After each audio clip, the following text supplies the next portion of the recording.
Et salut les picoleurs. Aujourd'hui une petite news du coup pour vous annoncer un peu qu'est-ce qu'il y a de nouveau dans le monde du Pico Neo 3 Link.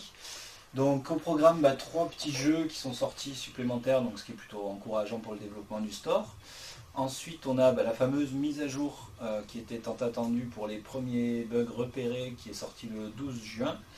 Et une mise à jour aujourd'hui qui est sortie pour le logiciel 0.15 du Pico Link PC.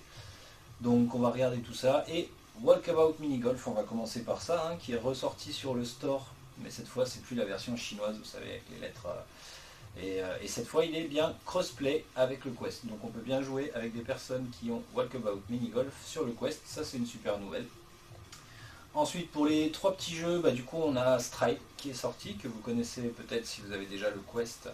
Donc qui est un jeu de parcours, un petit peu combat avec un peu de tir, etc.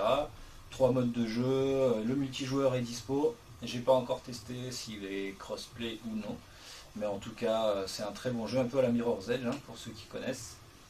Et ensuite on a Uncharted Hyperdrive, un sorte de jeu de dogfight arcade vraiment à l'ancienne. Par contre graphiquement il est somptueux. Alors tout le monde accrochera pas, donc il y a du TPS et FPS, donc on peut être soit à l'intérieur du vaisseau soit à l'extérieur. Les commandes sont particulières, mais il y a beaucoup d'options de réglage qui permettent de le mettre comme on le sent.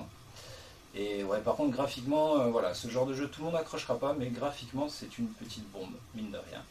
Et Disc Ninja qui est sorti, qui rejoint le store aussi, donc une espèce de golf avec du frisbee, une sorte d'ultimate golf quoi en gros. Bon ça c'est pareil, il faut accrocher, je pense qu'en multi ça peut être sympa, en solo je pense qu'on aura vite fait le tour et on va vite se lasser. Il y a du collectible, il y a des trucs à débloquer, bon bref, voilà. Ceux qui accrocheront, accrocheront, pour les autres. Au niveau des tarots, on est à 15 euros, 20 euros et 10 euros. Donc c'est des prix corrects, je crois que c'est les mêmes que sur le Quest de toute façon. Donc ça passe très bien. Ensuite, côté mise à jour, donc on a enfin les contrôleurs Pico qui sont reconnus dans cet univers. Donc ça y est, quand on est dans cet univers, on a bien des contrôleurs Pico. Fini les contrôleurs du premier Rift. Après la mise à jour va corriger pas mal de petits bugs qui ont été remontés sur le Discord. Donc à savoir, il y avait le conflit entre le réglage IPD et le DisplayPort. Donc il y avait certains réglages qui ne fonctionnaient pas avec le DisplayPort, donc ça avait été repéré, c'est corrigé. Le fameux barrel distorsion, vous savez cet effet un peu fish-eye quand on était dans le Quest, dans le Pico 3 Link.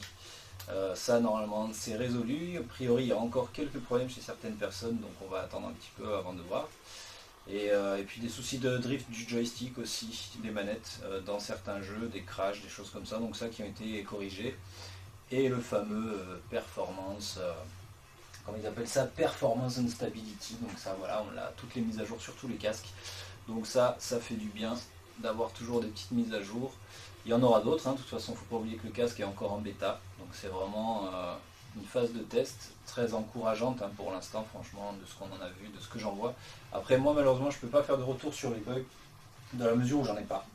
Franchement le Pico 3 Link chez moi il fonctionne du feu de Dieu, que ce soit en DisplayPort, que ce soit en Wi-Fi. Donc malheureusement je ne peux pas vous faire de retour là-dessus.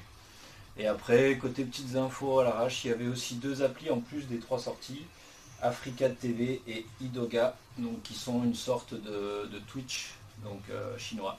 Donc, vous pouvez voir des choses. Maintenant ça se lance pas. Et Idoga même principe, c'est une sorte de YouTube VR pour voir des vidéos 360 haute qualité.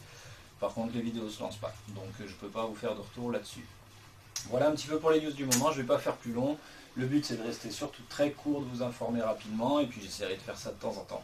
Allez, salut les picoleurs!